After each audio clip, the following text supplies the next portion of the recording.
సహోదరుల ఐక్యత కలిగి నివసించుట ఎంత మేలు.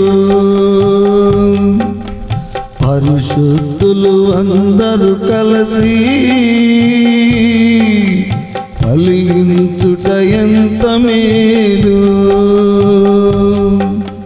సహోదరుల ఐక్యత కలిగి జీవించుట ఎంత మేలు.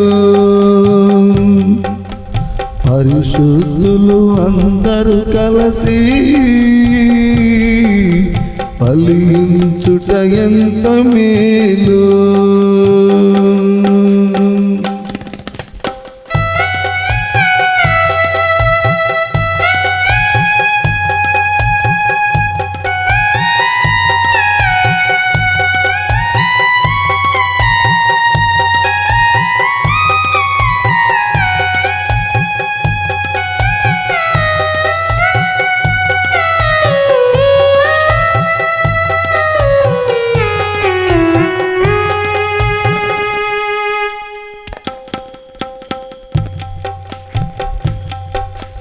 చిన్న జీవులైనా చీమలు చూడు, ఏకమై సర్పాన్ని చంపగలవురా.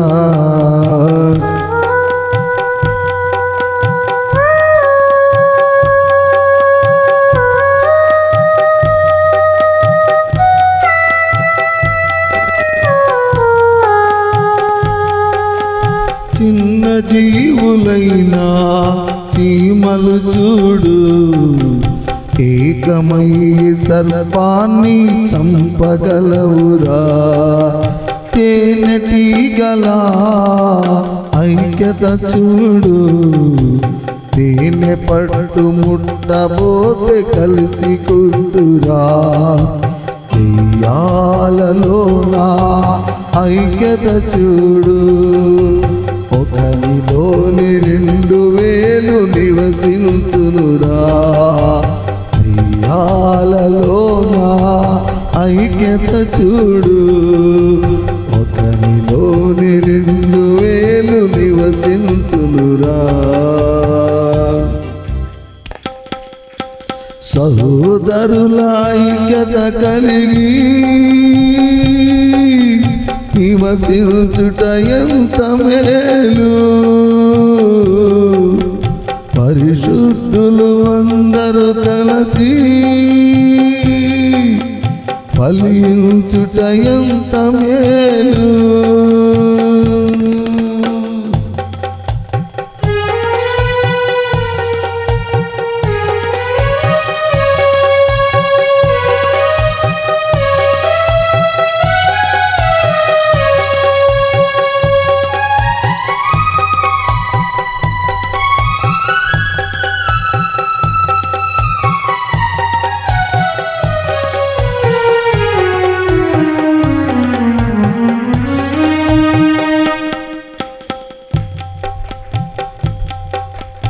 అల్లరివైనా కాకుల ఐక్యత చూడు, ప్రతిదానికి అన్నిటిని పిలుచుకొనురా.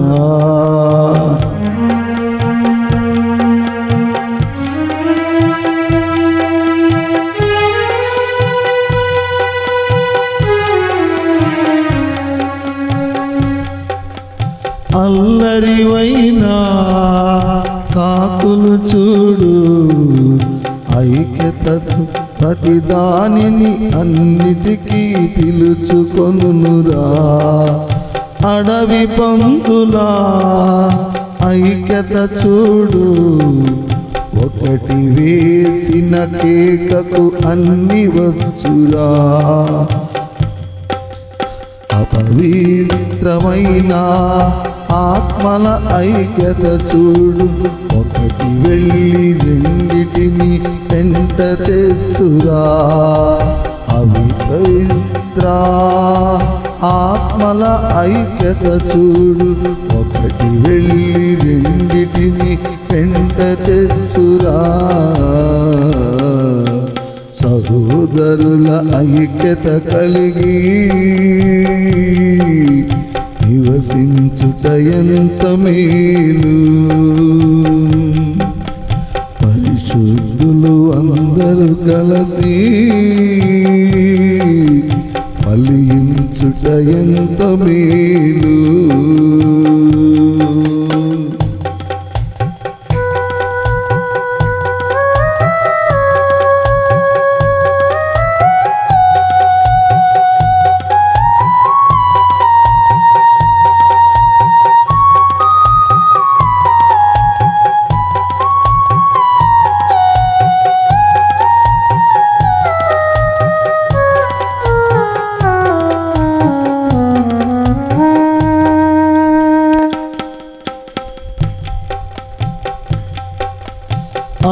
అంతరంగముందున అహము నుంచితే ఐక్యత అంతా చెడిపోతుంది.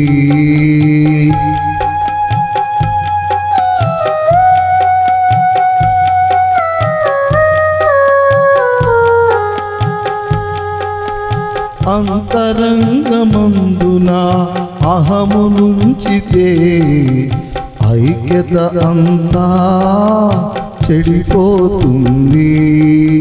గర్వ హృదయము విరుగకపోతే ఏక మనసు ఎన్నటికి రానంటుంది.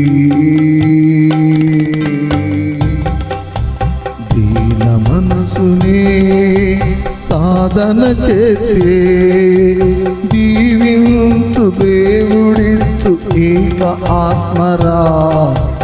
ఆ ఆత్మయే కలిగించును ఐక్యతరా. సహోదరుల ఐక్యత కలిగి నివసించుట ఎంత మేలు. పరిశుద్ధులు అందరూ కలిసి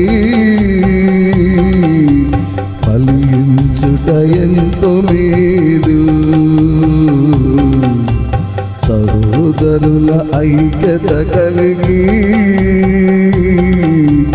నివసించుట ఎంత మేలు. పరిశుద్ధులు అందరూ కలిసి ఫలించుట ఎంత మేలు. హల్లెలూయా. కూడి వచ్చిన మీ అందరికీ ప్రభువైన యేసుక్రీస్తు నామములో వందనాలు తెలియజేస్తూ ఉన్నాను. చక్కగా పాటలు పాడుకొని ఇప్పుడు దేవుణ్ణి మహింపరుచుకున్నాం. మరికొద్ది సమయము దేవుని వాక్యాన్ని ధ్యానం చేద్దాం. మరి ఈరోజు వాక్య ధ్యానంలో మరి ఒక చిన్న వాక్యము సందేశం చదువుకొని మరి దేవుని వాక్యాన్ని మనం కొనసాగించుకుందాం. ఈరోజు వాక్యము మత్తయి సువార్త 23వ అధ్యాయంలోకి వెళ్ళి 8వ వాక్యము ఒకటి చదువుకుందాం. మత్తయి సువార్త బైబిల్ తీసుకోండి. అవకాశం ఉన్నవాళ్ళు జాగ్రత్తగా వాక్యాన్ని వినండి. చెప్పేటటువంటి ప్రతి మాట మనకు ఎంతో విలువైనటువంటిది. అవి మన హృదయాలలో భద్రపరుచుకొని జీవించినప్పుడే మన బిడ్డలు క్షేమకరముగా ఉంటారు. మీరైతే బోధకులని పిలువబడవద్దు, ఒకడైనను మీ బోధకుడు మీరందున సహోదరులు.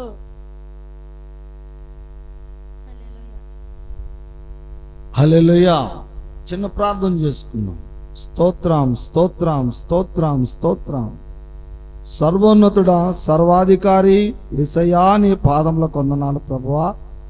మరి సమయంలోనైనా మేము నీ వాక్యాన్ని ధ్యానం చేయించుండగా ప్రభువా, అయ్యా నీ పరిశుద్ధాత్మనునైనా మా మధ్యలోకి నడిపించి తండ్రి, మా హృదయాలకు తేటగా సూటిగా నీ పరిశుద్ధ ఆత్మ చేత నీవే మా అందరితో మాట్లాడమని, అయ్యా ఇక్కడ ఏ మనుష్యుడు అతిశయపడకుండా నీ వాక్యమునే నీ ఆత్మనే తండ్రి ఇక్కడ మా అందరి మధ్యలో నడిపించి మా హృదయాలకు నెమ్మది సమాధానము కలుగునట్లుగా నీ వాక్యమును నీవే ఉపదేశించమని, ఈ వాక్యమును అడ్డగిస్తున్నటువంటి ప్రతి దుష్ట దురాత్మ శక్తులన్నిటిని కూడా నీ నామములో బంధించి నీ యొక్క పరిశుద్ధాత్మ చేత ఈ యొక్క కార్యక్రమాన్ని జరిపించమని దేవుని కుమారుడవు ఈ లోకానికి రక్షకుడు అయిన యేసుక్రీస్తు వారి పరిశుద్ధమైన నామంలో ప్రార్థన చేసి బ్రతిమలాడుచున్నాను నా తండ్రి, ఆమేన్.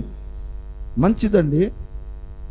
చదవబడని వాక్యాన్ని మనం గమనించినట్లయితే యేసుక్రీస్తు వారు చెప్తున్నటువంటి మాటలు ఏంటంటే, ఇక్కడ మీరందరూ కూడా కూర్చొని ఉన్నారు నా ఎదుట. మీలో కొంతమంది గురువులని, శిష్యులని, కొందరు పెద్దలని, కొందరు చిన్నలని, కొందరు ధనికవారని, కొందరు పేదవారనేటటువంటి భావన మీలో ఉన్నది. కానీ ఇక్కడ నుంచి మీరందరూ కూడా, అంటే మీరందరూ అంటే ఎవరండి? ఇప్పుడు మనం అందరం మందిరంలో కూర్చొని ఉన్నాం. ఏం చేస్తున్నాం? దేవుని ప్రార్థన ఆరాధన కార్యక్రమాన్ని చేస్తూ ఉన్నాం. అలాగనే యేసుక్రీస్తు వారు సువార్తను ప్రకటిస్తున్నప్పుడు ఆయన సన్నిధిలో అనేక మంది ప్రజలు కూర్చొని ఉన్నప్పుడు ఆయన అంటున్న మాటలు ఏంటంటే, ఇక్కడ మనందరం కూర్చొని ఉన్నాము, మనలో ఎలాంటి భేదాలు ఉండకూడదు, మనందరము పేద ధనిక కుల మత అలాగనే మరి పెద్దవారని చిన్నవారని మరి అనేటటువంటి భావాలు ఏమీ లేకుండా మనందరము కూడా సహోదరులము అనుబోధం. ఒకసారి స్తోత్రం చెప్పండి గట్టిగా. మనందరం ఎవరని చెప్తున్నాడు యేసయ్య? సహోదరులు అని అంటున్నాడు. ఎందుకు అంటున్నాడు ఆ మాటనంటే, ఇప్పుడు మనందరికి తండ్రి ఎవరు? దేవుడు తండ్రి. దైవ కుమారుడుగా యేసుక్రీస్తు వారు ఈ లోకానికి వచ్చాడు. ఇప్పుడు యేసుక్రీస్తు వారు ఏం చెప్తున్నాడంటే, ఇంకా బాగా లోతుగా వెళ్ళి అంటున్నాడు, నేను కూడా, అంటే యేసయ్యను కూడా కలిపాడు ఇక్కడ. ఇప్పుడు మనం ఏమనుకుంటామంటే యేసయ్య మన తండ్రి, యేసయ్య మన తండ్రి అంటున్నాం. కానీ ఇక్కడ యేసుక్రీస్తు వారు ఫైనల్గా ఒక మాట అంటున్నాడు. ఏం చెప్తున్నాడంటే, అయ్యా మీరు నన్ను తండ్రి అని బోధించుకొని నా మార్గంలో ఉన్నారు కాదంటలేదు, కానీ ఇక నుండి మీరు నేను అందరము సహోదరులము, మనందరికి తండ్రి, మన తండ్రి అయిన దేవుడు ఒక్కడే అనేటటువంటి విషయాన్ని ఇక్కడ తెలియపరుస్తున్నాడు. ఎందుకు అంటున్నాడంటే ఆ మాట ఆయన 11-12 వాక్యాలు చదువు, అక్కడే ఆ మాటలు ఎందుకు అంటున్నాడో మనకు స్పష్టంగా అర్థమవుతుంది. అదే అధ్యాయము 23:8 చదివాము. అట్లానే 11-12 వాక్యాలు కూడా రెండు చదివితే మనకు కొంచెం అర్థమవుతుంది. హల్లెలూయా. మీలో అందరి కంటే గొప్పవాడు మీకు పరిచకుడై ఉండవలెను. తను హెచ్చించుకొనివాడు తగ్గింపబడును, తను తగ్గించుకున్నవాడు హెచ్చించబడును. హల్లెలూయా. హల్లెలూయా. ఎందుకు ఆ మాట చెప్తున్నాడంటే, యేసుక్రీస్తు వారు చాలా మందికి ఏంటంటే నేను గొప్ప, నేను గొప్ప, నేను గొప్ప అనుకుంటాను. అంతేనా? ఎవరి కోళ్ళం గొప్పవాళ్ళం అనుకుంటాం. కానీ యేసయ్య మనకందరికి ఎవరు గొప్ప? యేసయ్య గొప్ప. అంతేనా? యేసుక్రీస్తు వారి ఆరాధన చేయటం వల్ల మనకు నిత్య జీవం లభించిద్ది అని బైబిల్ చెప్తున్నప్పటికీ కూడా ఇక్కడ యేసుక్రీస్తు వారు ఒక మెట్టు దిగొచ్చాడు. ఇంకా దిగొచ్చామంటున్నాడంటే, అయ్యా నేను గొప్ప, నేను గొప్ప అని మనలో మనం అనుకోవటం కాదు. అసలు ఎవరు గొప్ప అంటే, ఎవరైతే ఈ లోకములో ఉండేటటువంటి ప్రజలకు ఒక సేవకుడుగా ఉండి పరిచర్య చేయటానికి ఇష్టపడుతున్నాడో అతడు గొప్పవాడు. ఒకసారి గట్టిగా స్తోత్రం చెప్పండి. ఎవరు గొప్పవాడంట? నేను గొప్ప అంటే చాలామంది ఏంటంటే, నేను పాస్టర్ గారిని, నేనేం పని చేయకూడదు, మీరే అన్ని పనులు చేయాలి. నేను విశ్వాసరాలని, లేకపోతే నేను పరిచారకురాలని, నేను ఈ పనే చేస్తాను, ఆ పని చేయను. నేను పాటలే పాడతాను, పరిచర్య చేయను. నేను వాయిద్యమే కొడతాను, నేను పరిచర్య చేయను అని మీరు ఒకళ్ళు డిఫరెంట్గా మిమ్మల్ని మీరు హెచ్చించుకోవటం కాదు. దేవుడు మందిరంలోకి వచ్చిన తర్వాత దేవుడు పనిచేసేటప్పుడు ఒక్కొక్కరికి ఒక్కొక్క బాధ్యత దేవుడు కృపావరాలుగా ఇస్తాడు.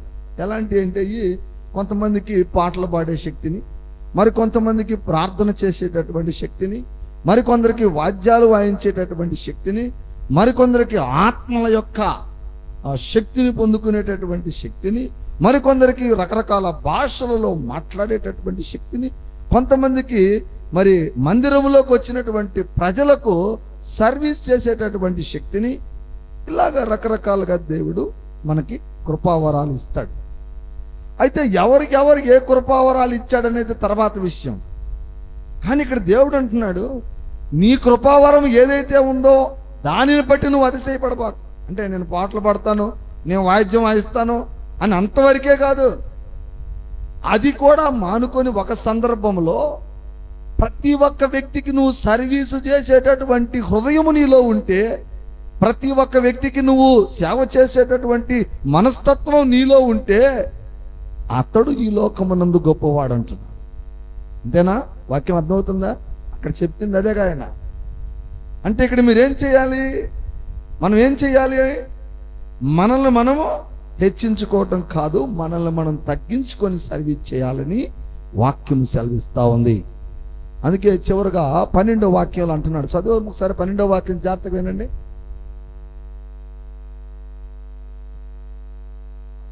తను హెచ్చించుకున్నవాడు తగ్గించబడును, తను తగ్గించుకున్నవాడు హెచ్చించబడును. హల్లెలూయా. ఎవరికి వాళ్ళం గొప్ప అనుకుంటే దేవుడి దృష్టిలో వాళ్ళు ఎవరండి? తగ్గించబడతారు. కాదు, నాకు తండ్రి గొప్పవాడు, నా తండ్రి బిడ్డలైనటువంటి వీళ్ళందరూ గొప్పవాళ్ళు, కాబట్టి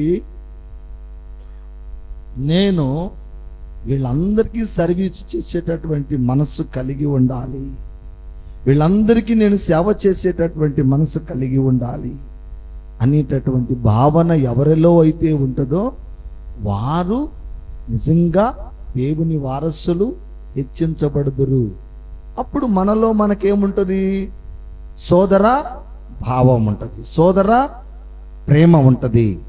అయితే ఈ సోదర ప్రేమ భావాలను గురించి మన యొక్క ప్రార్థనా విధానంలో మనం మాట్లాడుకున్నప్పుడు అసలు ఈ సోదర ప్రేమను ఎవరు ఎలా తయారు చేశారు, దీనికి గల కారణాలు ఏంటి, అసలు ఈ సోదర ప్రేమను ఎలా కనిపెట్టారు, సహోదరులు అనేటటువంటి ఈ యొక్క ప్రేమను ఎలా దీన్ని చేశారంటే ఇది స్థాపించబడింది.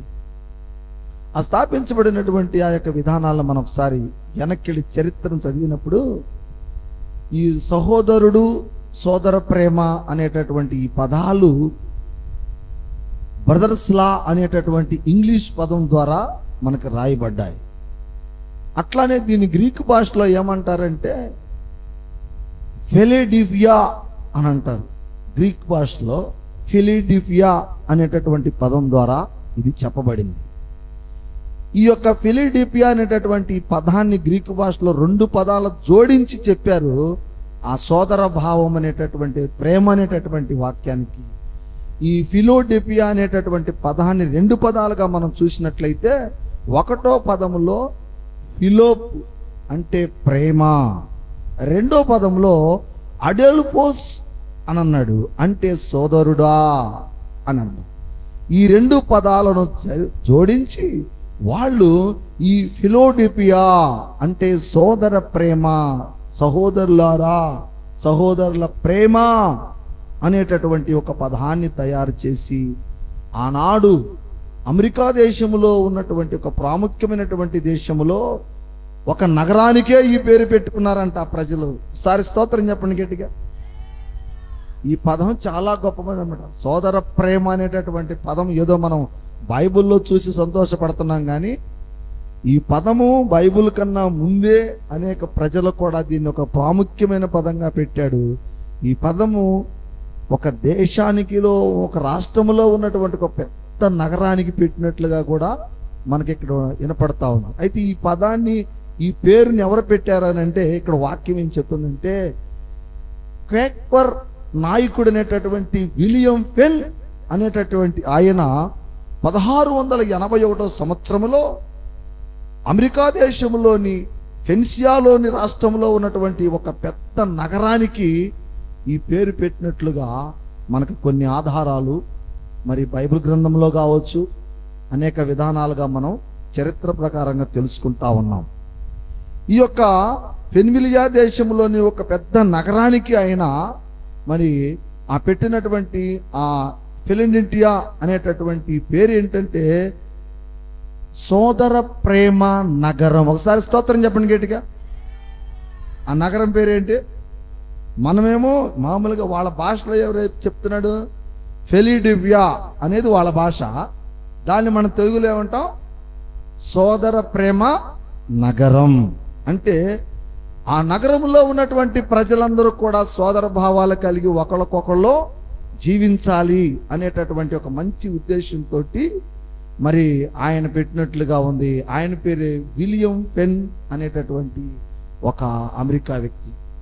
అతడు ఎందుకు పెట్టాడు ఈ పదం అంటే, ఇప్పుడు మనోళ్ళు, మన దేశం, మన రాష్ట్రం ఉందనుకోండి, సపోజ్ మన రాష్ట్రంలో ముఖ్యమంత్రులు వస్తూ ఉంటారు, ప్రతి సంవత్సరానికి 5 ఏళ్లకు మారుతుంటారు. మారినటువంటి ముఖ్యమంత్రులు వాళ్ళ విధానాలను కొనసాగించుకోవటానికి ఒక్కొక్క కార్యక్రమాలు చేస్తూ ఉంటారు, వాటికి ఒక పేరు పెడతా ఉంటారు. పెట్టరా? చాలా మందికి తెలుసు కదా, రకరకాల పేర్లు పెడతారు. ఇది ఒక కార్యక్రమం పెట్టేసి మరి అట్లాంటి కార్యక్రమాలు చేస్తూ ఉంటారు. మరి అమ్మఒడి కార్యక్రమం, జన్మభూమి కార్యక్రమం, మరి బీజేపీ వాళ్ళు ఇంకో రకంగా ఏదో పేరుతోటి పరిశుభ్రత, స్వచ్ఛ భారత్ అనేటటువంటి కార్యక్రమం చేయట్లేదా? అంటే నేను అన్ని పార్టీలు వాళ్ళు చేసేటటువంటి కార్యక్రమాలు చెబుతున్నా, నాకు ఏ పార్టీతో సంబంధం లేదు, గుర్తుపెట్టుకోండి.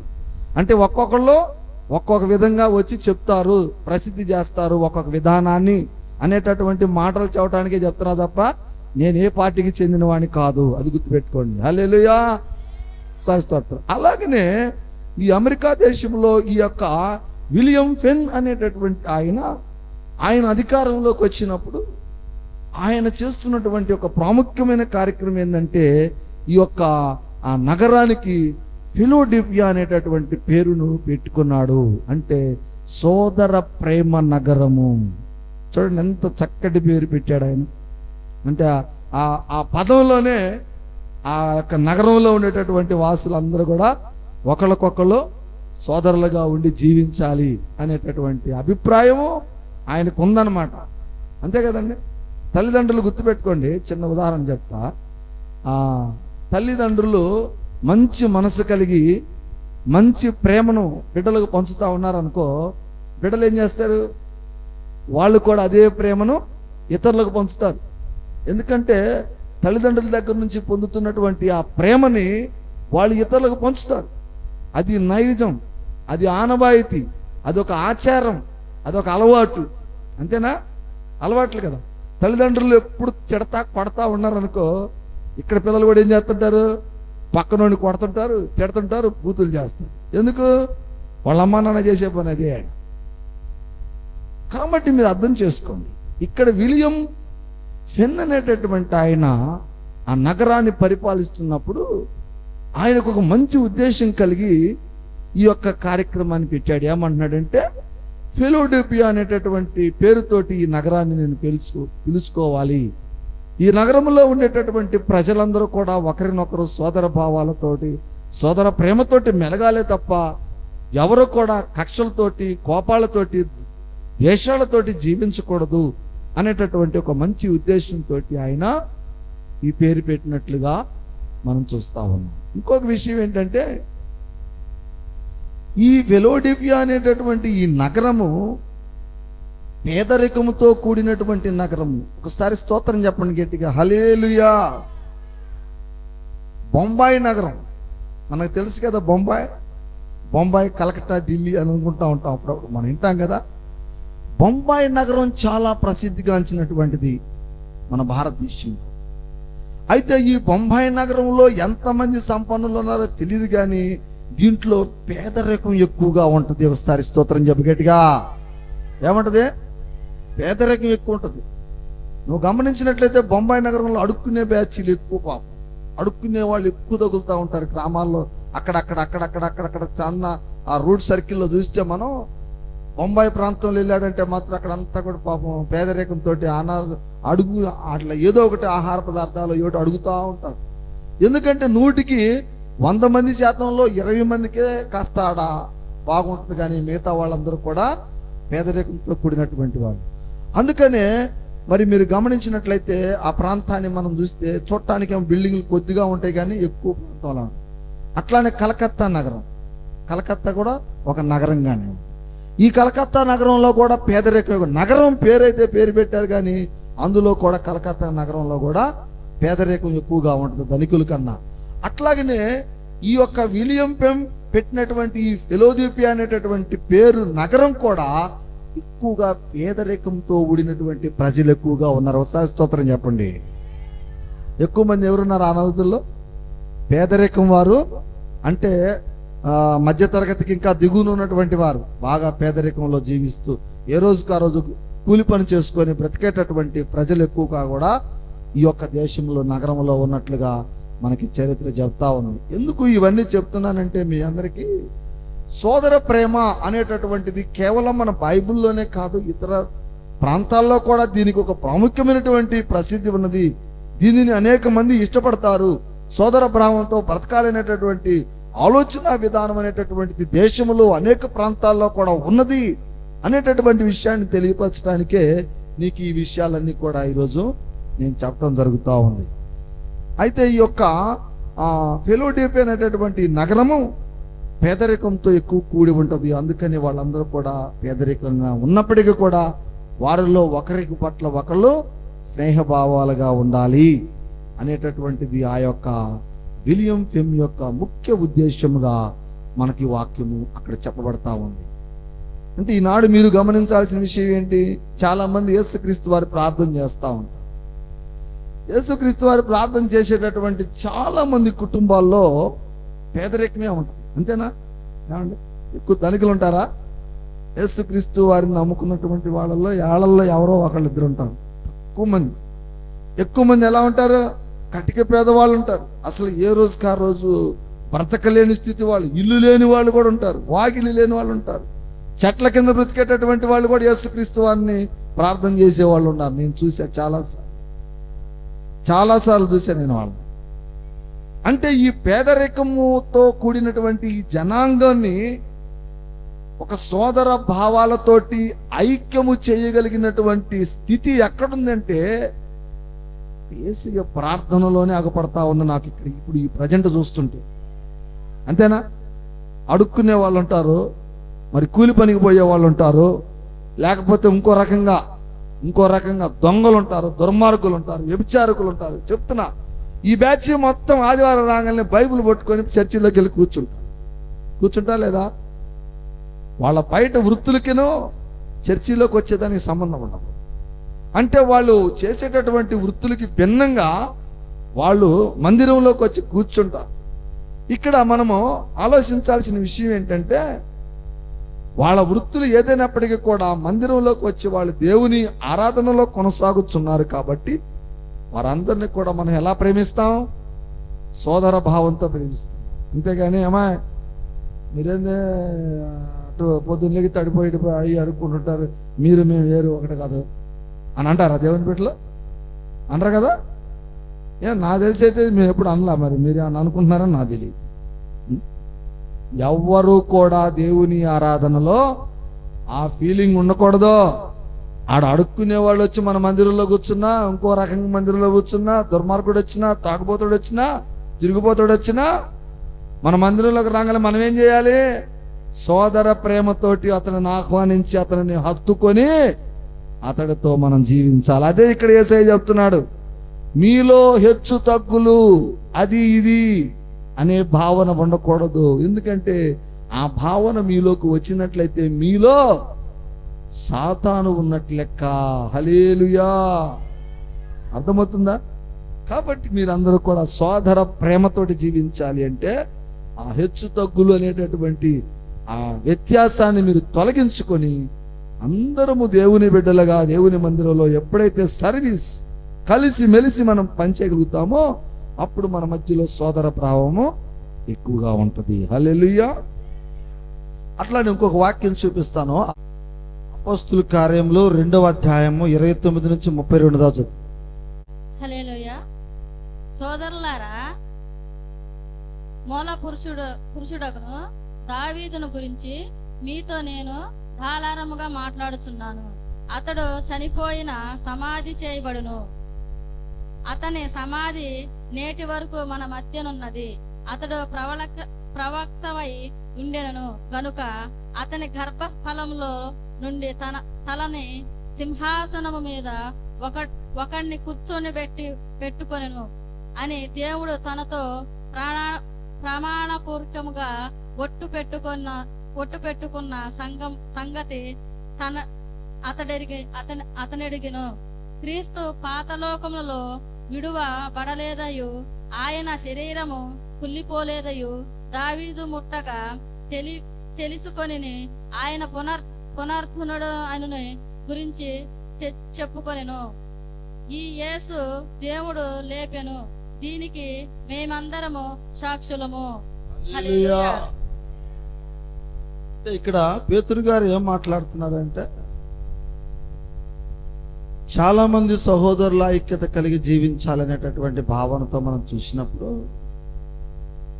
మరి దావీదుని గురించి కొంత ప్రస్తావన చేస్తున్నాడు. ఇక్కడ ఎందుకు చేస్తున్నాడు దావీదుని గురించి అంటే, ఆయన సహోదరులు యెషయా కుమారుడైనటువంటి దావీదు సహోదరులు దావీదుని పెద్దగా లెక్క చేసేవాళ్ళు కాదు. అంటే అందరికంటే చిన్నోడు, పనికిరానోడు. ఎందుకు పనికిరానోడు అంటే, యెషయా గారు ఏం చేశాడంటే, ఆయనకున్నటువంటి కుమారులు అందరికీ కూడా అన్ని విద్యలు నేర్పాడు. అంటే ఆనాటి కాలాల్లో మరి రాజులు కుమారులు కానీ ఏదన్నా కానీ, ఇప్పుడు మనం ఏం చేస్తాం జనరల్గా చెప్పండి. ఈనాడు మన ప్రజలు ఏం చేస్తారు, పిల్లగాడు పుట్టంగానే ఏం చేస్తారు, ఎగోటంతో వాడికి కనీసం మాటలు కూడా వచ్చి రాకతలకి, ఏయ్ ఓ అంగన్వాడీ బడికి పో, అంగన్వాడీ కాడిచి మళ్ళీ కాన్వెంట్ నుంచి కాలేజీ నుంచి ఉద్యోగాలు. ఇట్టాక మానవ జాతి ఏంటంటే ఈ రోజున ఏం చేస్తుంటది, రకరకాలుగా నేర్పుతూ ఉంటుంది మనుషులకి, పిల్లలకి, అందరికి. అట్లానే ఆనాటి కాలాల్లో ఏంటంటేనండి, ఈ చదువులు బదువులు పెద్దగా ఉండేవి తక్కువ. ఆనాడు కాలాల్లో మెయిన్ ఏంటంటే రాజ్యాలు, రాజ్య స్థాపనలు, రాజరికాలు, రాజ్యాలను నిర్మాణం చేసుకోవటం. ఎవరెవరు ఎంత దేశాన్ని కొలగొడతారో, ఎవరెవరు ఎన్ని ప్రాంతాలను జయిస్తారో, ఆ జయించినటువంటి రాజ్యాలన్నింటినీ కలుపుకొని నేను ఇన్ని దేశాలకు రాజ్యుని, నేను ఇన్ని దేశాలకు గొప్ప సంపన్నుడిని అనేటటువంటి తత్వంతో ఆనాటి కాలాల్లో బ్రతికేవాడు. అందుకని ఎక్కువ మంది ఏంటంటే రాజులు ప్రజలని సైనికులుగా తీసుకుంటారు. అందుకని తల్లిదండ్రులు పుట్టంగానే మనకలాగా బడికేసి బడి చేయించడం కాదు, బడి నేర్పుతారు కొద్ది గొప్ప. అసలు మెయిన్ ఏమి నేర్పాలా, బాణాలు వేయటం, కత్తులు పెట్టుకుని నరుక్కోవటం, మరి మల్ల విద్య నేర్చుకోవటం, ఇట్లా ఎదుటోని ఏ విధంగా చంపాలి అనేటటువంటి విద్యలు బాగా నేర్పుతారు అన్నమాట. ఆ నేర్పేటటువంటి విద్యలలో మరి ఈ యెషయా గారు కూడా ఇది యొక్క బిడ్డలంతకు నేర్పాడు. కానీ చివరి వాడిని దావీదుకి మాత్రం నేర్పలా. ఎందుకంటే అతను వీళ్ళందరికీ ఫుడ్ కావాలిగా బ్రతకాలంటే. అందుకని ఆయన ఏం చేశాడు, వీడు చిన్నోడు కాబట్టి వీడిని పనికి పెట్టేస్తాను, మీరు అందరూ జాగ్రత్తగా నేర్చుకుంటారని వీళ్ళందరినేమో పనికి పెట్టే, వీళ్ళందరికేమో విద్యలు నేర్పుతూ దావీదును మాత్రం గొర్రెలు కాసుకొని ఆ గొర్రెల మీద వచ్చే ఆదాయంతో బతికాడు ఆయన యెషయా గారు. సరే దావీదు గారు ఏం చేశాడు, ఈయనకి విద్యలు రావుగా, ఈయనేం చేశాడు, అరణ్యంలో జీవిస్తూ దేవుని ఆరాధన నేర్చుకున్నాడు. ఏం నేర్చుకున్నాడు, దేవుని ఆరాధించడం నేర్చుకున్నాడు. దేవుని ఆరాధన నేర్చుకొని దేవుని యొక్క స్నేహాన్ని పొందాలని, దేవుడితోటి కలిసి ఉండాలనేటటువంటి విధానాన్ని తెలుసుకున్నాడు దావీదు. అందుకని దావీదుని దేవుడు ఇష్టపడ్డాడు, ఇక మిగతా వాళ్ళందరినీ ఇష్టపడలా. ఎందుకని, వీళ్ళు ఈ మిగతా అన్నదమ్ములందరూ కూడా వాళ్ళ వృత్తుల మీద, అంటే కత్తి యుద్ధాలు, మల్ల యుద్ధాలు, వాటి మీద ఇష్టపడితే దావీదుకి అవన్నీ రావు. కాబట్టి దైవడా, యెహోవా దేవా, నువ్వు నాకు తోడుంటే చాలు అని ఆయన ఎప్పుడూ నిరంతరం ఆయన్నే ప్రార్థన చేసుకుంటూ జీవించాడు.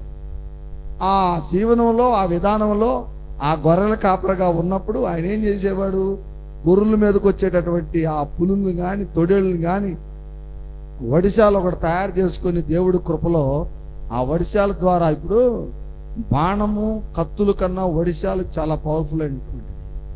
ఎందుకో తెలుసా, కత్తి దూరం దగ్గరకు వస్తేనే కొడతాం, లేకపోతే బాణం కొంత దూరమే వెళ్ళిద్ది. కానీ వడిశాలతో వేసేటటువంటి ఇది ఉన్న చూసావా, ఇది దగ్గరగా చాలా దూరం పోయిద్ది, బాణం కన్నా దూరం పోయిద్ది. అదనమాట తన విద్య. ఒక 1/2 కిలోమీటర్ దూరంలో ఉండగానే ఎలుగుబంటు కానీ పులి కానీ ఇక్కడ గిర్రం చేసి కొడితే దాన్ని అక్కడ ఉన్నటువంటి పులి నొడతం తగిలి దెబ్బకు పడిపోయి వెళ్ళిపోయేది. అంత గురి కలిగిన వాడు అంత జ్ఞానవంతుడు దావీదు. ఒకసారి స్తోత్రం చెప్పండి. ఆయన్ని పేతురు గారు జ్ఞాపకం చేస్తున్నాడు. ఎందుకంటే ఆయన పేదరికంలో ఉన్నా, ఏ విద్యలు రాకపోయినా, ఎంత చదువు లేనటువంటి దరిద్రుడైనా ఆయన దేవుని యందు విశ్వాసం ఉంచాడు కాబట్టి ఆయనను దేవుడు ఆశీర్వదించాడు, సమూయేలు ద్వారా అభిషేకించాడు. మరి ఆ సౌలు ద్వారా సౌలు రాజ్యానికి ప్రధానమంత్రి అయ్యాడు. ఒకసారి స్తోత్రం చెప్పండి. చాలా పదవులు అలంకరించాడు. గొర్రెలు కాసుకునేటటువంటి దావీదు, పేదరికాన్ని అనుభవించిన దావీదు, అరణ్యాల్లో పడిపోయిన దావీదు ఒక గొప్ప సంపన్నుడై జీవించి మరణించాడు. నాడు ఎందుకు చెప్తున్నానంటే నేను కూడా మీకు ఇవ్వడాను. మీరందరూ ఆలోచించాలి. మీరు అనుకోవచ్చు, నేను పేదరికంలో ఉన్నాను, నేను లెగితే కూలి పనికి పోతాను, నేను లెగితే వెట్టి చాకరీ చేసుకుని బ్రతుకుతాను, నాకు దేవుడు ఏం సాయం చేస్తాడు, ఆయన చూడు కార్లలో ఉన్నాడు, షికారు చేస్తున్నాడు, బిల్డింగ్లు ఉన్నాయని చెప్పి ఎంతోమంది అటు ఇటు చూస్తూ ఉంటారే తప్ప నిజంగా తన అంతరంగములలో దేవునికి ప్రార్థన, దేవునికి స్థానము ఎవరు ఇవ్వలేనటువంటి స్థితి ఈ రోజు ఉంది. కానీ దావీదైతే అలా కాదు. ఆయన అడవిలో ఉన్న, అరణ్యాల్లో ఉన్న, చెట్ల కింద కూర్చున్నా, చలిలో ఉన్నా, ఎండలో ఉన్నా నిరంతరం దేవుడికి ప్రధాన స్థానం ఇచ్చి, తండ్రి దేవా నువ్వు నన్ను కాపాడితే చాలయ్యా, ఈ లోకం కాదు నన్ను కాపాడేదని దావీదు ప్రథమ స్థానాన్ని దేవుడికి ఇచ్చాడు. అందుకనే దేవుడు దావీదును ఆశీర్వదించాడు. ఆయన చనిపోయిన తర్వాత కూడా ఆయన ఈ రోజు కూడా అక్కడ ఆ దేశంలో ఆయన సమాధి ఈ రోజుకు కూడా ఉందని చెప్పేసి మనకు బైబిల్ వాక్యం చెప్తా ఉంది. ఎంత గొప్ప సంఘటన స్తోత్రం చెప్పండి. అరే ఎప్పుడు దావీదయ్యా బాబు, యేసుక్రీస్తు వారి కంటే దాదాపుగా 600-700 సంవత్సరాల ముందు పుట్టాడంట. ఇప్పుడు ఆయన సమాధి ఉందనంటే అసలు ఎంత ఆశ్చర్యం అది. అసలు అంత కృప ఎవరికైనా ఉంటుందా? మన తాతోళ్ళు, మన ముత్తాతలు ఎక్కడ చచ్చిపోయారో, ఏడున్నాడో కూడా ఎవరికీ తెలియదు. 4 సంవత్సరాల చరిత్ర చూసుకుంటే ఒక 400 సంవత్సరాల క్రితం ఏం జరిగిందో మనకు తెలియదు. కానీ ఈనాడు మనకి ఇప్పుడు కూడా ఎప్పటికీ కూడా దావీదు సమాధి ఉందని చెప్పేసి మనకు యెరూషలేము, ఇజ్రాయేల్ ప్రాంతాల్లో మనకు ఆనమాలు ఉన్నాయి. కాబట్టి గుర్తుపెట్టుకోండి, దేవుని ఆశీర్వాదం వస్తే మనం పేదవాళ్ళమా, మనం అదిరా ఇదని దేవుడు చూడడు, ఒక గొప్ప వ్యక్తిగా ఆయన తీర్చిదిద్దుతాడు అనమాట. అందుకని సహోదరులు ఐక్యతతో జీవించాలి. మొట్టమొదటిగా సోదర ప్రభావం ఎక్కువ ఉండాలి. ఒకరినొకరు ప్రేమించుకునే మనస్తత్వం ఉండాలి. మీలో గుర్తుపెట్టుకోండి, గొప్ప పాటలు పాడినంత మాత్రాన, గొప్ప వాద్యాలు వాయించినంత మాత్రాన, పెద్ద ప్రసంగాలు చేసినంత మాత్రాన గొప్పవాళ్ళు కాలేరు. కానీ నీలో ప్రేమ లేకపోతే మాత్రం అదంతా వ్యర్థమైపోతుంది. అవునా కాదా? ఏంటి ప్రేమ అంటే ఏంది? చాలా మంది ఏమనుకుంటారంటే ప్రేమ అంటే తన బంధువులు వరకే చూస్తారు, కొంతమంది తన యొక్క మందిరం వాళ్ళకే చూస్తారు, పక్క మందిరం వాళ్ళని చూస్తే కోపం వాళ్ళకి, మీరు మా మందిరం వాళ్ళు కాదని చెప్పి పలకరీయటానికి కూడా ఒక్కొక్కరు మొహమాటంగా తిరుగుతుంటారు. మీరు మా మందిరం వాళ్ళు కాదు, మేము పలకరీయకూడదు. మందిరాలలో అలాంటి సమస్యలు ఉంటాయి. కుటుంబంలో కూడా అంతే. ఒక్కొక్కరు తన కుటుంబాన్నే ప్రేమిస్తారు తప్ప పక్క వాళ్ళని ఏమాత్రం కూడా ప్రేమించరు. అదేనంటే నా కుటుంబం నా ఇష్టం అంటారు. నీ కుటుంబాన్ని ప్రేమించాలి, పక్కన వాళ్ళని కూడా ప్రేమించి గౌరవించాలి. అది దేవుడు చెప్పేటటువంటి సోదర ప్రేమ. కాబట్టి మనందరం ఆలోచించాల్సింది ఏంటి? ప్రతి ఒక్కరిని సోదరులాగా ప్రేమించేటటువంటి మనస్సు కలిగి ఉండాలని దేవుని వాక్యం రోజు మనకు సెలవిస్తా ఉంది. ఏ ప్రేమతో ఉండాలి? సోదర ప్రేమతో ఉండాలి. గుర్తుపెట్టుకోండి, కామ క్రోధ మదమచ్చర్యాల ప్రేమ కాదు ఇక్కడ దేవుడు నేర్పే ప్రేమ వేరే, అదే సోదర ప్రేమ. మనందరము యేసయ్య బిడ్డలము. యేసయ్య అంటున్నాడు, నేను కూడా నా తండ్రిని అలాగనే ప్రేమిస్తున్నాను, మీరు నన్ను అలాగ ప్రేమిస్తే మనందరం కూడా నిత్య జీవాన్ని పొందుతామని. కాబట్టి పేదరికంలో ఉన్నటువంటి దావీదుని మరి దేవుడు ఎంతో గొప్ప చేసి రాజును చేసినటువంటి ఒక మంచి ఆశీర్వాదం చేశాడు. ఈరోజున మీరు గమనించినట్లయితే మీలో కూడా అలాంటి గొప్ప వాళ్ళు ఉంటారు. మీరు అనుకోవచ్చు, మేము పేదరికంలో ఉన్నాం, మేము అట్లా ఉన్నాం, మేము ఇట్లా ఉన్నాము మరి అని అనుకోవచ్చు. కానీ నువ్వు పేదరికంలో ఉన్నా, దీనస్థితిలో ఉన్నా, నీలో ప్రేమ అనేటటువంటిది మాత్రం మంచిగా ఉంటే నీ కుటుంబమే కాదు పక్కన వాళ్ళని కూడా సోదర ప్రేమతోటి సర్వీసు అంటే పరిచర్య చేయగలిగినటువంటి మనస్సు కానీ నీకున్నట్లయితే దేవుడు ఏదో ఒక రోజున నిన్ను కూడా హెచ్చిస్తాడని చెప్పి వాక్యం సెలవిస్తూ ఉంది. అర్థమవుతున్న వాక్యము? ఇంకొక వాక్యం చూపిస్తా చివరిగా.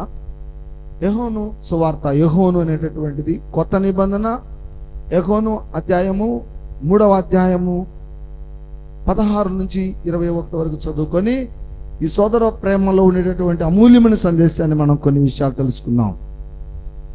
యోహాను సువార్త 3వ అధ్యాయము 16వ వాక్యం నుండి 21 వరకు చదువుకుందాం. ఎంతో ప్రేమించును కాక ఆయన తన అద్వితీయ కుమారునిగా జనిత్తికై కుమారునిగా పుట్టిన వాణియందు విశ్వాసముంచును ప్రతివాడును నశింపక నిత్య జీవము పొందునట్లు ఆయన అనుగ్రహించును. లోకము తన కుమారుని ద్వారా రక్షణ పొందుటకై గన లోకమునకు తీర్పు తీర్చుటకు దేవుడుగాను లోకములోనికి పంపవలెను. హల్లెలూయా. పంపలేదు అంటే ఇప్పుడు చదువుతున్న వాక్యం ఏంటంటే, యేసయ్య సువార్త చెబుతున్నప్పుడు సువార్త భాగంగా చెప్పబడుతున్న మాటలు. దేవుడు లోకమును ఎంతో ప్రేమించెను అని రాయబడి ఉంది ఫస్ట్లో. ఈ ప్రేమ అనేటటువంటిది చాలా ప్రాముఖ్యమైనటువంటిది ప్రతి మనిషిలో. ఈ లోకాన్ని సృష్టించిన వాడు దేవుడు అని మనం నమ్ముతున్నామా లేదా? ఈ భూమి, నక్షత్రాలు, జీవజాసులు, సమస్త జనాభా మొత్తాన్ని కానీ, జంతుజాలాలను కానీ, వృక్షజాలాలను కానీ, జలాలను కానీ అన్నిటినీ కూడా ఎవరు సృష్టించాడు? దేవుడు అని ఆయన ఉన్నాడు. ఆయన ద్వారానే ఇదంతా జరిగింది అని మనం యేసుక్రీస్తు వారిని మనం నమ్ముతున్నాం. ఎందుకంటే మనకు బైబిల్లో ఆది కాండంలో అది రాయబడి ఉంది కదా. దేవుడు లోకాన్ని ఎలా సృష్టించాడు అనేటటువంటి మొట్టమొదటి అధ్యాయాల్లోనే 2వ అధ్యాయంలో ఆయన చెప్పాడు అనమాట. మొత్తాన్ని ఎలా సృష్టించాననేది మొత్తం 6 రోజుల్లో ఆయన ఈ లోకాన్ని సృష్టించి 7వ దినాన విశ్రాంతి తీసుకున్నాడు అని అక్కడ రాయబడి ఉంది. ఈ సృష్టి చేసినటువంటి ఈయనకి ఎప్పుడు లోకం మీద ప్రేమ కలిగే ఉన్నాడు. ఇప్పుడు తల్లిదండ్రులు ఉంటారండి, జన్మనిచ్చిన తల్లిదండ్రులు ఉంటారు, బిడ్డల మీద ఎప్పుడు ప్రేమ కలిగే ఉంటారు. బిడ్డ ఎంత ద్వేషించినా, ఎంత దూషించినా, ఎంత మోసం చేస్తున్నా తల్లిదండ్రులకి బిడ్డల మీద ప్రేమే ఉండాలి. నిజమైన తల్లిదండ్రులకి. అర్థమైందా? నిజమైన తల్లిదండ్రులు అంటే ఎవరు? దేవునిని గుర్తెరిగిన తల్లిదండ్రులు. యేసుక్రీస్తు వారి ప్రేమ తెలిసిన తల్లిదండ్రులందరూ కూడా, యేసయ్య ప్రేమను పొందినటువంటి తల్లిదండ్రులందరూ కూడా తన బిడ్డల ఎడల అదే ప్రేమ కలిగి ఉంటారు.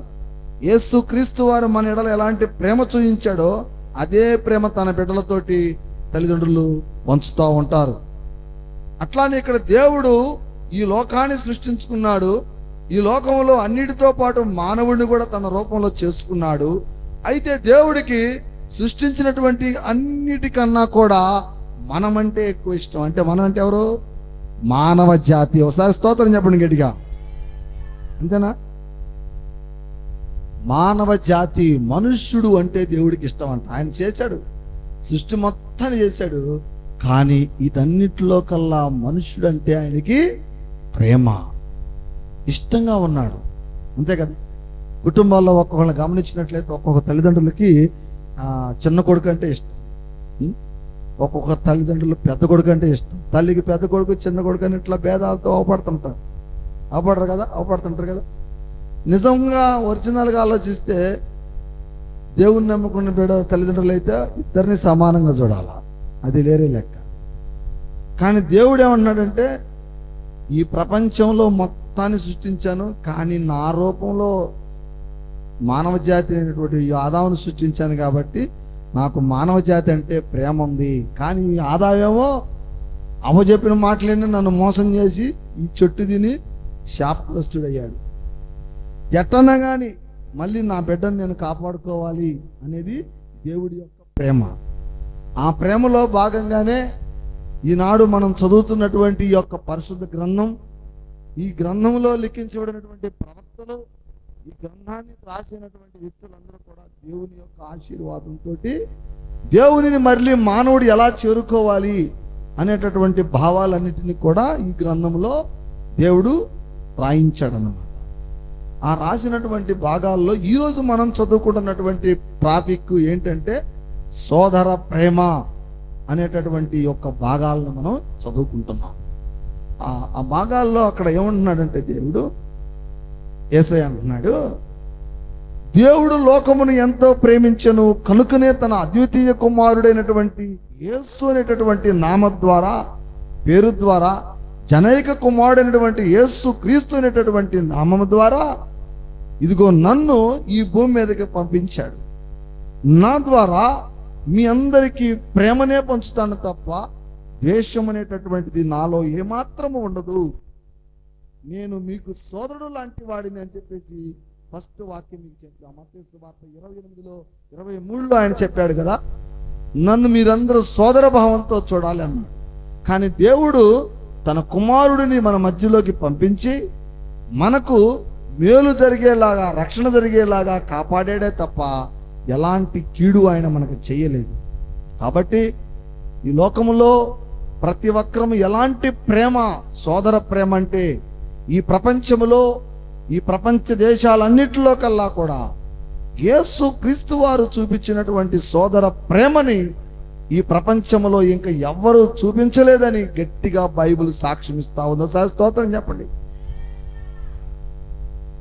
యేసు క్రీస్తు వారు చూపించినటువంటి సోదర ప్రేమనే ఈ ప్రపంచంలో ఇంకెక్కడ ఎవరు చూపించలేకపోయారు. అందుకనే దేవుడు అంటున్నాడు, నా యొక్క కుమారుడైనటువంటి యేసు క్రీస్తు వారిని ఎవరైతే ప్రార్థన చేస్తారో, ఆయన యొక్క విధానాలను ఎవరైతే ఆచరిస్తారో వారికి నేను నిత్య జీవాన్ని ఇచ్చి నా దేశములో, నా రాజ్యములో, పరదేశంలో నుంచి పరలోకములోనికి మీ యొక్క ఆత్మలన్నిటిని కూడా రక్షించి, మరి ఈ దేశంలో మీరు శారీరకంగా ఉన్నప్పుడు నమ్ముకొని విశ్వసించి రక్షణ పొందినప్పుడు మీ విశ్వాసం కొద్ది మిమ్మల్ని అందరిని అక్కడ తీసుకెళ్తానని వాక్యం చెప్తున్నాడు. ఇందాక చదివావు కదా, అక్కడ నుంచి కంటిన్యూ చేయి, ఇంకా క్లారిటీగా అవపడుతుంది, క్లియర్గా అర్థమవుతుంది.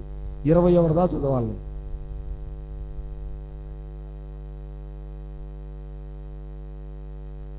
ఆయనందు విశ్వాసముంచు వానికి తీర్పు తీర్చబడదు. విశ్వాసించని వాడిని దేవుడు తీర్పు కుమారుని నామందు విశ్వాసముంచలేదు కనుక వానికి ఇంతకు మునుపే తీర్పు తీర్చబడెను. ఆ తీర్పు ఇదే, వెలుగులోకమునకు వచ్చెను గాని తను క్రియలు చెడ్డవైనందున మనుషులు వెలుగును ప్రేమించక చీకటినే ప్రేమించిరి. వెలుగు వచ్చి ఉన్నది కానీ ఆ వెలుగుని ఎవరు చూడటం లేదు. ఎందుకు చూడటం లేదు ఆ వెలుగును అంటే, అసలు ఆ వెలుగు ఎవరు అంటే యోహాను సువార్తలో చెప్తాడు. దాన్ని యోహాను సువార్తలో ఉంటాడు, ఈ లోకమునకు వెలుగు వచ్చి ఉన్నది యేసు క్రీస్తు వారి ద్వారా. యేసు అనేటటువంటి నామకంలో 1వ అధ్యాయంలో యోహాను మొదట్లో చెప్తాడు దాన్ని. ఆ యొక్క వెలుగు వచ్చి ఉన్నది యేసు క్రీస్తు వారి అనే రూపంలో అని రాయబడి ఉంటుంది అక్కడ. కానీ ఆ యేసు క్రీస్తు వారి అనేటువంటి ఆ యొక్క వెలుగుని ఈ లోకం ఎవరు చూడట్లేదు. ఎందుకు చూడట్లేదు అని అంటే, వారు చీకటిలో ఉన్నారు, వారి యొక్క క్రియలు చెడ్డవై ఉన్నవి, వారు చేసేటటువంటి కార్యక్రమాలు చెడ్డవై ఉన్నవి, అపవిత్రమైనటువంటివి. కానీ యేసయ్య మార్గము సత్యమై నిత్యమై ఉన్నవి. కాబట్టి ఎవరైనా నీతిగా బ్రతకటానికి ఇష్టపడతలేదు అనేటటువంటిది ఈ లోకం బాగా చెప్తా ఉంది. ఎందుకంటే నీతిగా బ్రతకాలి అంటే ఈ లోకంలో వాడు ఒక పనికిరాని వాడుగా లోకం చెప్తా ఉంది. ఏమంటారు గమనించండి. అబద్ధం ఆడకూడదు, దొంగతనం చేయకూడదు, వ్యభిచరించకూడదు, మోసం చేయకూడదు అని యేసయ్య వాక్యం చెప్తుంది అన్నావు అనుకో, నువ్వు ఏమంటారు పక్కన వాళ్ళు? దొంగతనం చేయకపోతే, మోసం చేయకపోతే, ఈ చేయకపోతే, అవి చేయకపోతే, ఆయన అట్ట బిల్డింగ్ని కట్టాడు, ఆయన అట్ట కారు కొంటాడు, ఆయన అట్ట ఏసీలో తిరుగుతాడు, ఎంతమందిని మోసం చేయాలో, ఎంతమందికి మాయ మాటలు చెప్తేనో వచ్చేది. ఈ లోకం వైపు చూస్తారు వాళ్ళు, ఈ లోకపు ఆలోచనలు, వారి క్రియలు చెడ్డవై ఉన్నాయి. అందుకనే వెలుగును చూడలేకపోతున్నారు. వెలుగంటే నీతి మార్గం. యేసుక్రీస్తు వారు నీతి మార్గంలో వస్తున్నాడు. నీతి పనులు చేయాలంటే ప్రజలకు ఇష్టం ఉండదు, నీతిగా మాట్లాడటం ఇష్టం ఉండదు, నీతి కార్యక్రమాలు చెయ్యరు. దూషించటం, ద్వేషించటం తప్ప, మోసం చేయటం తప్ప తెలియదు. అందుకని అంటున్నాడు, వారి క్రియలు చెడ్డవైనందువలన వారు ఆ చెడ్డ క్రియలకే ఇష్టపడుతున్నారు కానీ వెలుగుని చూడలేకపోతున్నారు. ఎప్పుడైతే మానవ జాతి చెడును విడిచిపెడుతుందో, చెడ్డ క్రియలకు దూరంగా ఉంటుందో, ఆ రోజున వెలుగును చూస్తారు. ఆ వెలుగులో వాళ్ళు నిత్య జీవాన్ని పొందుతారు అని వాక్యం సెలవిస్తా ఉంది. స్తోత్రం చెప్పండి గట్టిగా. నెక్స్ట్ వాక్యం చదువు, ఇంకా క్లారిటీగా ఉంటుంది. దుష్కారము చేయు అభ్యసించు ప్రతి వెలుగును ద్వేషించును, తన క్రియలు దుష్క్రియలుగా కనబడినట్లుగాను తన క్రియలు గద్దింపబడినట్లుగాను వెలుగునొద్దకు రాడు. హల్లెలూయా. అక్కడ చివరిగా ఏంటంటే చెప్తున్న మాటలు, మన కార్యక్రమాలన్నీ చెడ్డవే కనుక, మనం చేసే ప్రతి పని చెడుతో ముడిపడి ఉంటుంది కనుక దేవుని వద్దకు రావాలంటే, ఆయన కార్యక్రమాలు చేయాలంటే చేయటానికి మనకు ధైర్యం ఉండదు, మనకు ధైర్యం ఉండదు. అందుకని ప్రభు దగ్గరికి రావాలంటే ఏం కావాలి? ముఖ్యంగా ధైర్యం కావాలి. ఏ ధైర్యం కావాలి? చెడును విడిచిపెట్టే ధైర్యం కావాలి, నీతిని ప్రేమించే దైవం కావాలి, ప్రతి ఒక్కరిని సోదరులాగా ప్రేమించే మనస్సు కావాలి, ప్రతి ఒక్కరికి సర్వీస్ చేసేటటువంటి ప్రేమ నీకు కావాలి. అదే నీకు మొట్టమొదటిగా చెప్పింది. నీలో పేదోడు, ధనికోడు, అడుక్కునేవాడు, డబ్బున్నాడు, అనారోగ్యవంతుడు, ఆరోగ్యవంతుడు, ఆ కులం ఈ కులం, ఆ మతం ఈ మతం అనేటటువంటి భావాలు కాదు. మనందరం దేవుని మందిరంలోకి వచ్చిన తర్వాత సహోదరులమై ఉన్నాము కాబట్టి మనందరి ప్రేమ సహోదరుల ప్రేమ. ఈ ప్రేమ యేసయ్య ద్వారా మనకొస్తుంది కనుక మనము ఆ ప్రేమను తెలుసుకొని ప్రేమతో జీవించాలి.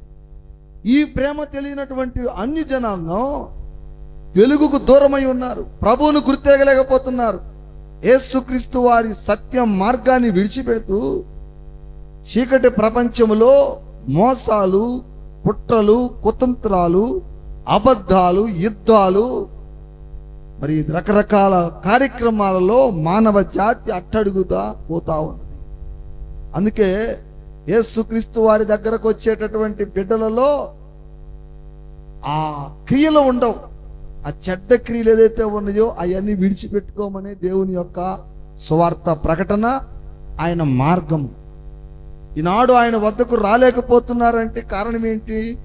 ఆ క్రియలను వాళ్ళు విడిచిపెట్టుకోలేరు. ఎందుకనంటే ఈ లోకం అంతా అదే బాటలో ఉంది కాబట్టి, మరి మనం ఆ బాటలో వెళ్ళాలి కాబట్టి ఈ సత్య మార్గము, నీతి, న్యాయం అనుకుంటా పోతే మనకిట తినటానికి కూడా ఉండదు అనుకునే వాళ్ళు చాలామంది ఉంటారు. నీతి మార్గములో ఉన్నాడు కాబట్టే మీకు అందుకే వాక్యం చెప్పింది.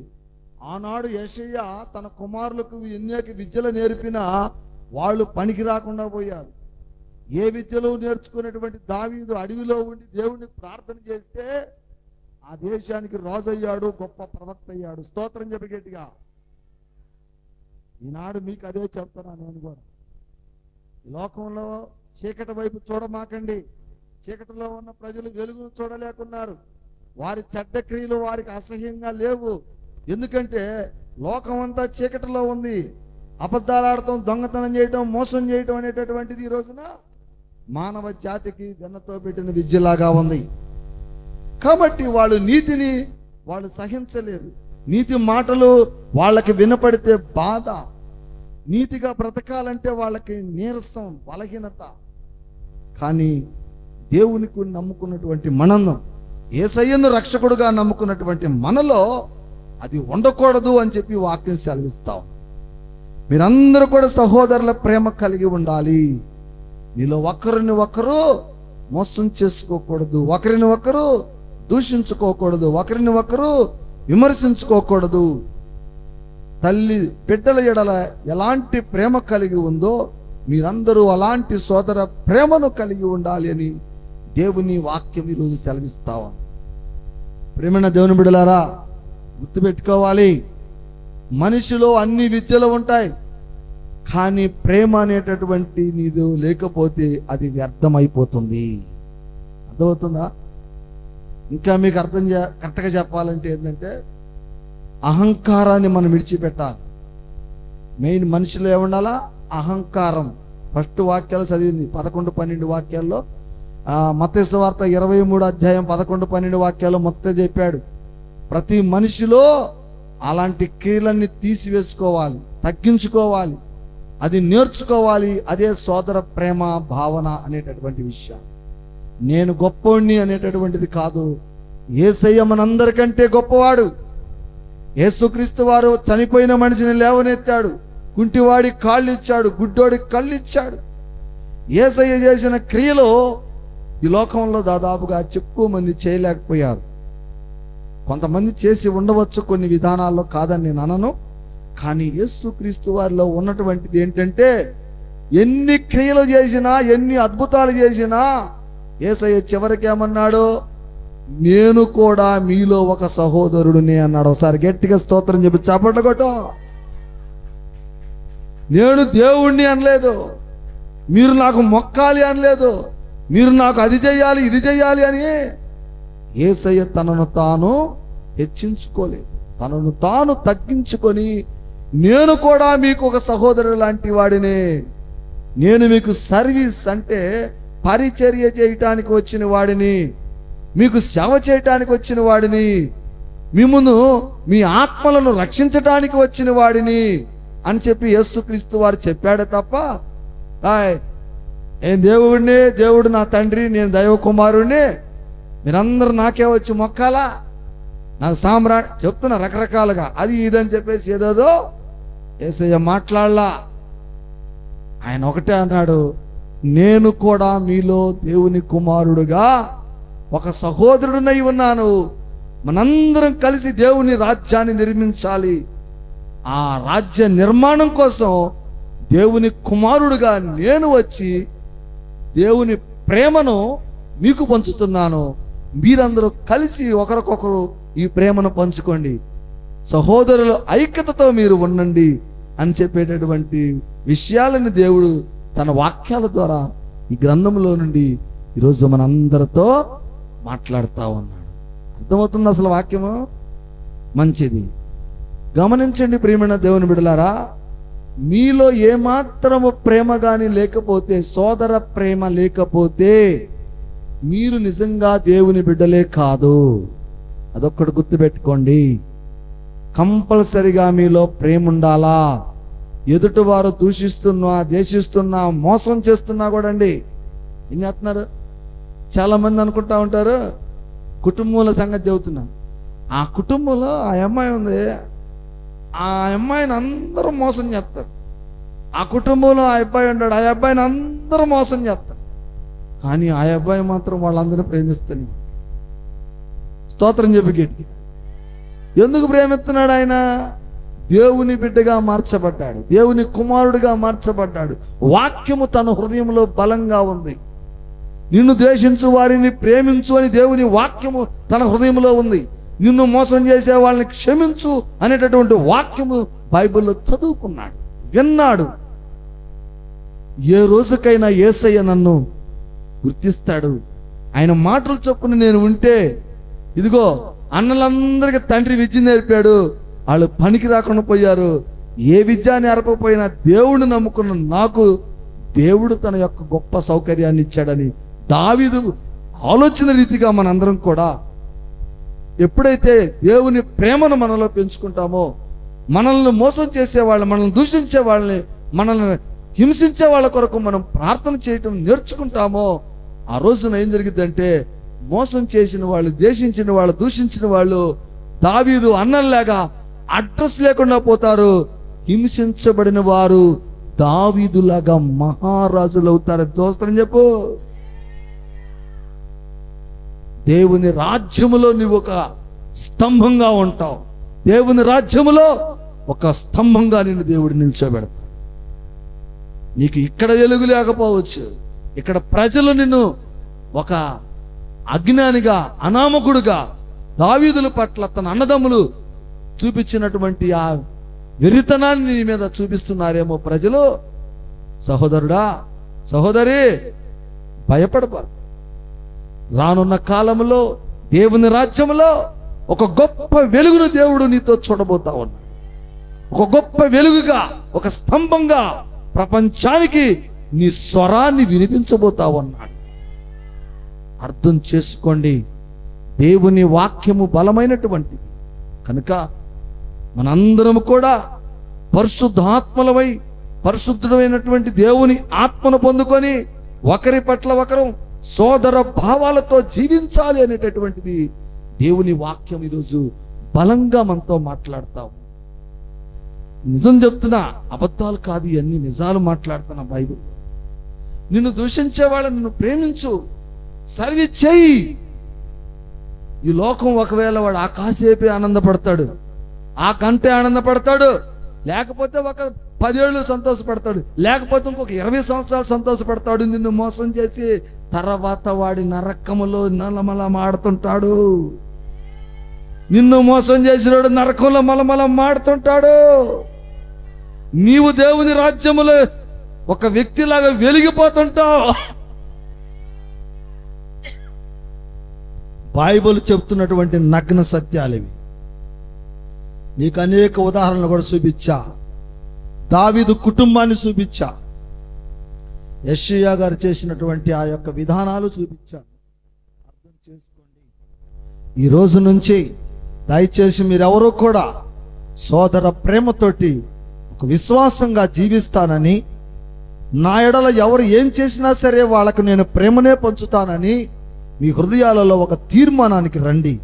ఎందుకంటే ఈ తీర్మానము మీలో ఒక బలమైనటువంటి శక్తిని తీసుకొచ్చి రేపు దేవుని రాజ్యములో నిన్ను అన్నిటికంటే ముందుగా దావీదులాగా మహారాజుగా ఒక శక్తిగా చేయటానికి దేవుడు ఈరోజు ప్రేమతోటి యేసయ్య చూపిన ప్రేమ నిరంతరము చనిపోయే వరకు నీ శరీరములో నుండి నీ ఆత్మ బయటకు వచ్చేంత వరకు, ఒక రోజు చూపించి, 2 రోజులు చూపించి, 3 రోజు బూతులు తిడతాం కాదు. హల్లెలూయా అలాని ఉద్దేశంతో దేవుడు చక్కని వాక్యం ఈరోజు మనతో మాట్లాడుతూ ఉన్నాడు. వాక్యం అర్థమైందా?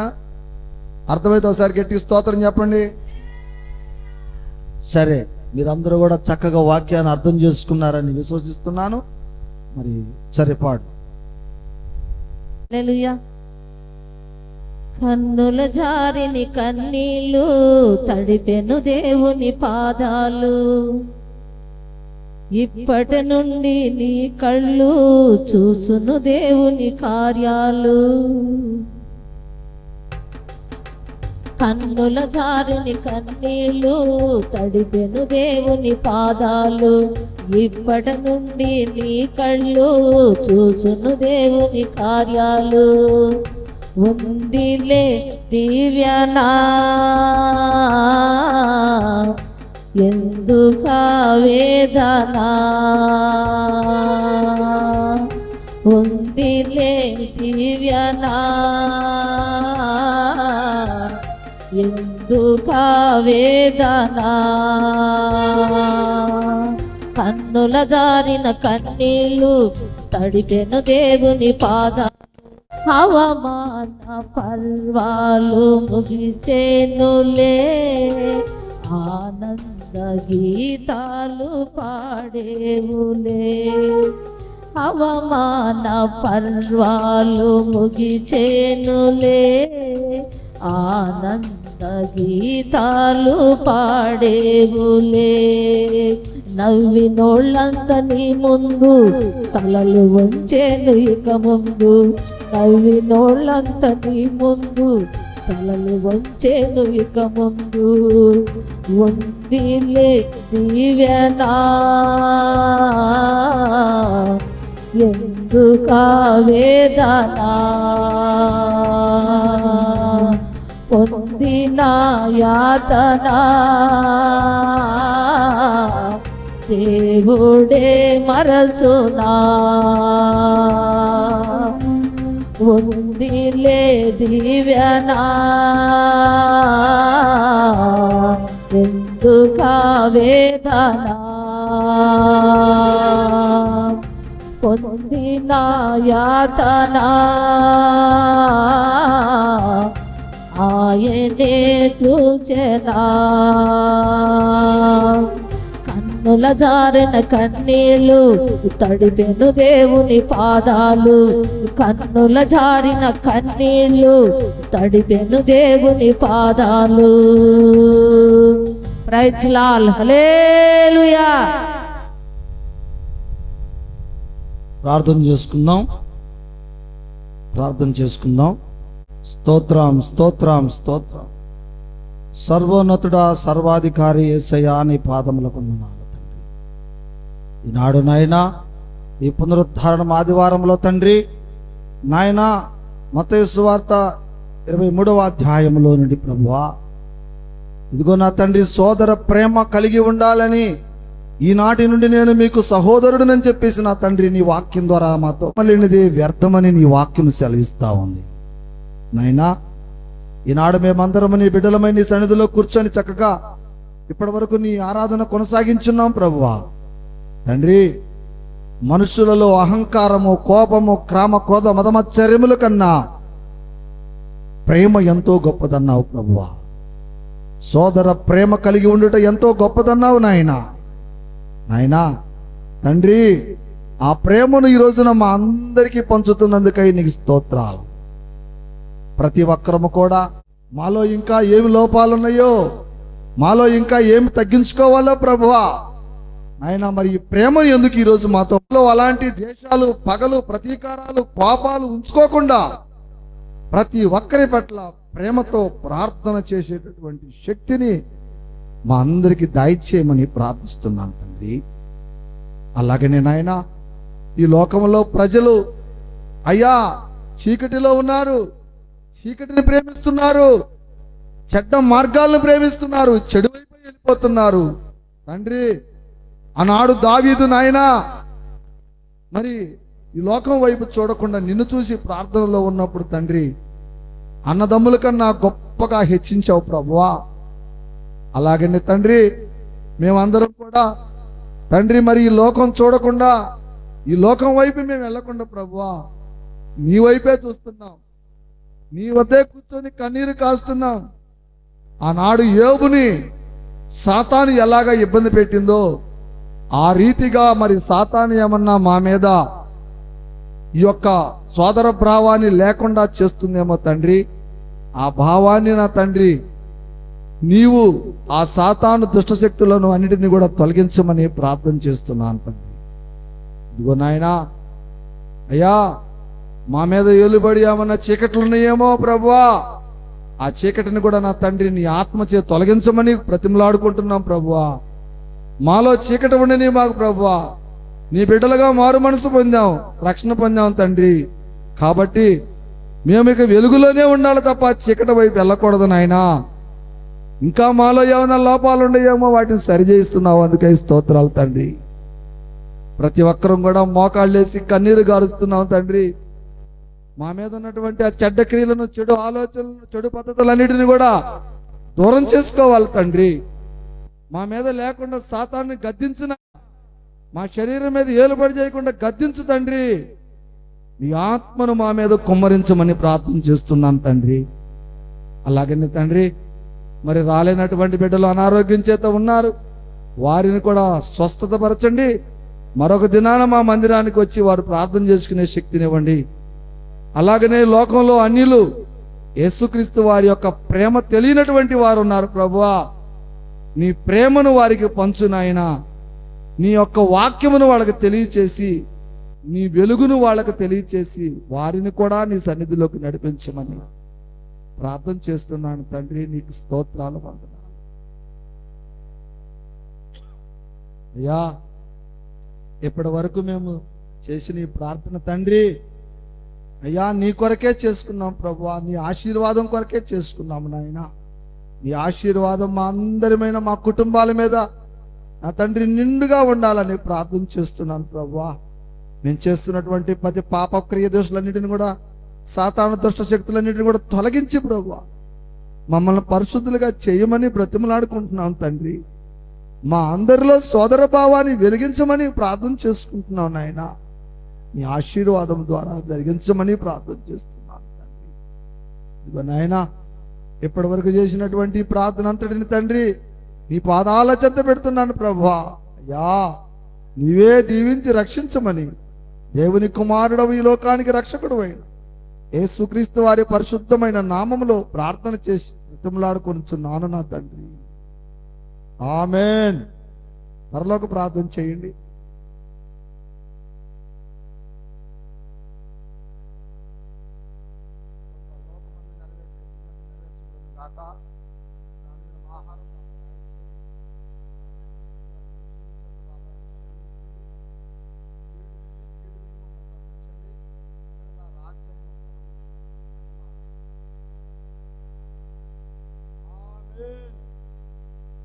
తండ్రి అయిన దేవుని ప్రేమ, కుమారుడైన యేసుక్రీస్తు వారి యొక్క కృప, పరిశుద్ధాత్మాన్యుని సంహాసము కూడి వచ్చినటువంటి మనందరికీ, గ్రామంలో ఉన్న ప్రతి కుటుంబమునకును, శబ్ద యంత్రం ద్వారా ఈయన ప్రతి బిడ్డకును, లైవ్ ద్వారా చూస్తున్న ప్రతి బిడ్డకును సదాకాలం తోడయుండి నిత్యంతము పరలోకం వరకు జీవించునుగాక.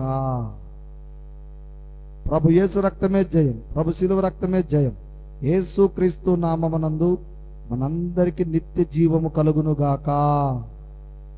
ఆమెన్.